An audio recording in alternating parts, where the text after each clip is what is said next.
Hi guys, for today's video magluluto tayo ng 200 budget ulam. So, pakuluan muna natin ang ating pork guys na halagang 150 pesos. At lagyan natin konting tubig. At pakuluan muna natin guys. At balikan ko kayo later. At huwag natin kalimutan guys, lagyan ng kaunting asin. So, pagkatapos ng 10 minutes guys na pinakuluan natin ating karni, maglagay tayo ng konting mantika. Pagkain natin.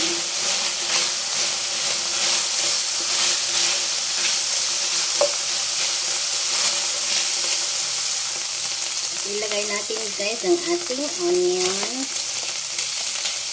at kamatis.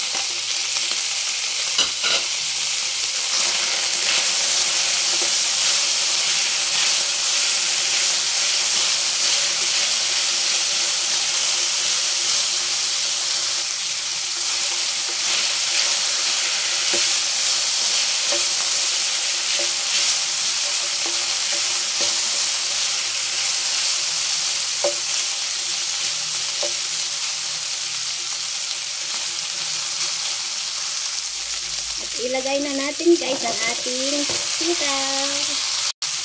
Maglagay din tayo ng tuyo guys. Konti.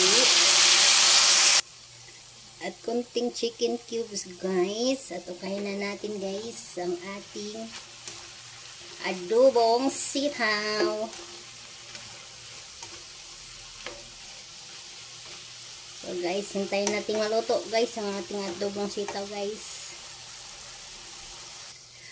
So, ayan na guys, luto ng ating adobong sitaw guys. So, thanks for watching. Hope you like this video. Bye! So, ayan na guys. Let's eat!